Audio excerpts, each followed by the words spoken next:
customer mong makulit, utang pala ang nais na ipilit. Oh. Kumusta mga kasari-sari ko dyan? Eto na naman si Ate Tintin, isang maulang hapon mga kasari-sari. So alam nyo na kung ano ang topic natin ngayon. Customer na makulit, utang pala ang ipipilit. Sa ano? Sa usapan ninyong dalawa. Dalawang tips na laging ginagamit. O tips ba ito? Siyempre tips ito na maituturing ni Ate Tintin para iwasan ang mga mangungutang. O ano yung palagi nilang ginagamit? O sisi, kung ikaw ay baguhan pa lang sa pagtitindahan, maging maingat ka sa ganitong mga style ng mga mangungutang. So number 1 dyan sisi. Siyempre, unang style niyan, makikipag-usap sa iyo. Dahil ikaw ay maraming kaibigan dyan sa lugar ninyo, taga dyan ka nagtayo ng negosyo, kilala mo na yung magiging mga customer mo kung sakasakali, syempre bubuo yan ng conversation sa iyo. At kapag medyo alam niyang nakukuha niya na paunti-unti ang loob mo, mag-uumpisa na siyang isisingit at ipipilit ang pangungutang sa'yo. Ano ang style niya? Sisi, baka naman pwede pa utang. Mamaya ko lang babayaran. Yang mamaya ko lang babayaran, tandaan mo. Ulit, yang mamaya ko lang babayaran, tandaan mo. Hindi yan mangyayari.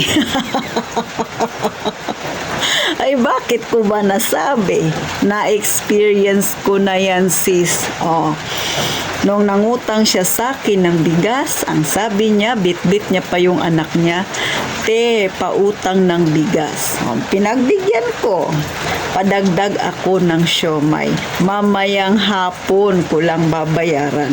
So dahil umaga tanghali kami nag-usap, umabot na ang hapon, hindi siya nagpakita sa akin. Magagabi na, mga bandang 6:30 na, nagpakita siya. Sabi niya sa akin, te, padagdag ulit ng siomay. Maya-maya na lang pagdating ni husband. Aba, syempre may awa si Ate Tintin. Pinagbigyan kong muli. At sumapit na nga ang gabi. Alas 8 na, alas 9 na, at dahil alas 10 nagsasara si Ate Tintin, hindi na siya nagpakita pa. Mga kasari, Tandaan ninyo, hindi lahat ng sinasabing mamaya ko lang babayaran ay nagkakatotoo. Kumaway dyan ang nakaka-relate, mag-comment dyan ang nakaka-relate. Kung ikaw ay wala pang tindahan, ngayon pa lang na magsisimula kang magtindahan, yan ang iiwasan mo. Yan ang style na iiwasan mo.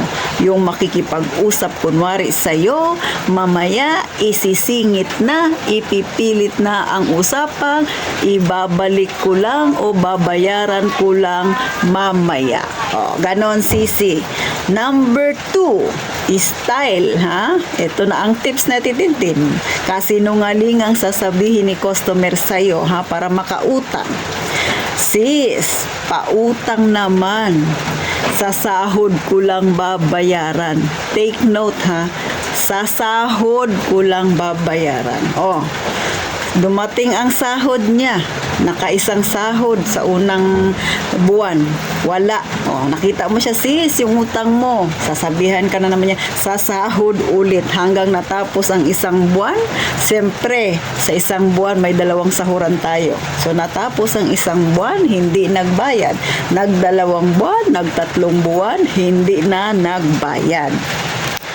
So, maraming gumagamit ng mga style na yan, sisi. Nasa sayo na lang kung padadala ka sa kanyang kadramahan. Pero sisi, pinapauna ko lang, hindi naman lahat ng customer natin o kakilala natin ay ganyan. Meron pa ring magagaling magbayad. Meron pa ring marunong tumupad sa usapan. Pero, kadalasan, pagkalalo na marami kayong tindahan dyan, sisi, ay sabi ko sa iyo, yung ganyang style, gagawin niya yan na hindi siya magbabayad. Bakit? Marami kayong tindahan na pwede niyang pagpilian. Kung nangutang siya sa iyo at hindi siya nagbayad, susunod niyang target yung katabing tindahan mo naman. Kasi nga marami siyang pagpipili ang uutangan at hindi naman babayaran. Kaya kung ikaw ay taga dyan sa inyo, syempre pa, may knowledge ka na kung sino ang marunong mangutang dyan at hindi marunong magbayad. So ako, kagaya sa akin, taga rito talaga ako, bagamat hindi ako napipirmi dito talaga sa lugar namin kasi nung nagtatrabaho ako, kumbaga tulugan na lang talaga yung bahay, hindi talaga ako sabing tumagal ng masyadong matagal dito na nakakasalamuha ko yung kapitbahay. Pero kay mother, nakikilala ko sila. Kasi nga si mother nung time na yun nagpapahiram ng pera. At marami sa kanyang mga pautang, sa kanyang mga kaibigan na nangutang, talaga namang makunat pa sa goma. So ako, kilala ko na sila dito. Kaya nung nagtayo ako ng tindahan, hindi ako nagpautang. Pero may nakalusot pa rin, sisi. Alam mo naman tayo, di ba? Medyo maawain din tayo sa mga nangungutang. Pero ang mapapayo ko lang, kung talagang hindi maiwasan na mangyari yan sa'yo, magpautang ka lang sa kaya mong mawala sa'yo.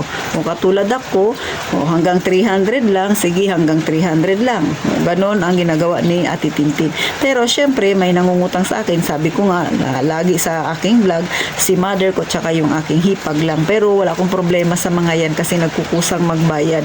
Ang mahirap pautangin, yung pag pinautang mo na siya, tapos kung magka-textmate kayo or ka-chatmate kayo o kaya friend kayo sa Facebook, yun na, nag-uumpisa nang magkaroon ka ng kaaway. Bakit? Pag i-chat mo, isisin niya lang. Pag i-text mo, hindi siya nagre-reply. O diba? Tapos may makikita ka na lang minsan sa Facebook, nagpaparinig na siya sa'yo. Diba? Ang kulit-kulit raw. Bagamat wala siyang minimension ng name, alam mong ikaw ang pinaparinggan niya. Bakit? Sasabihin niya, hindi makaantay, ikapitbahay lang naman. So, ang nangyari, ikaw nagpautang, ikaw na masama ngayon. May kwento ko lang mga kasari, ha. May kakilala ako, kakilala siya ng mother ko. So, nangutang doon sa kaibigan nila. Ngayon, nung napautang na, sinisingil na siya. Alam mo ba, ang sinabi niya, nag-away na sila. Ang sabi niya doon sa inutangan niya, kasalanan mo ikako, kasi pinautang mo ako. Kaya tuloy, simula nung pinautang mo ako, nagkanda baon-baon na ako ng utang sa'yo. Akalain mo yun, ikaw nang tumulong, napasama ka dahil sa pinautang mo siya, nagkanda baon-baon na raw siya ng utang. Sus Maria Joseph, saan ka nakakita ng gano'n? Tinulungan mo na, ikaw na ang masama. Kaya sa mga baguhan pa lang sa nagtitindahan, mag-ingat. Ang pagtitindahan ay maganda, pero kaakibat niyan mga responsibilidad. At syempre, kapag marami kang kaibigan na mahilig mangutang sa'yo, kasunod niyan marami ka rin magiging kaaway, lalo na kung hindi sila marunong magbayad. Kaya iwasan ang makipagkwentuhan sa kanila. Sisi, sabihin mo, pag nakatambay sa tindahan mo, marami ka pang gagawin. Wag na wag kang magbibigay ng oras sa mga yan. Sasayangin mo yung oras mo para makipagkwentuhan, tapos katapusan mangungutang sa'yo, at syempre pa hindi na nagbayad, at higit sa lahat naging kaaway mo na siya. So, paano? Mga simpleng tips ni Ate Tintin. Pero real talk yan, sisi, ha? Sabi ko nga sa inyo, ganun talaga ang tao, ha? Wala tayong magagawa sa ganyang mga klase ng ugali na nakakasalamuha natin. So, paano? Hanggang dito na lang. Kaya laging sinasabi ni Ate Tintin, pindutin mo na yung subscribe button dyan. Mag-subscribe ka na. At syempre pa, mag-iingat tayong lahat palagi, mga kasari.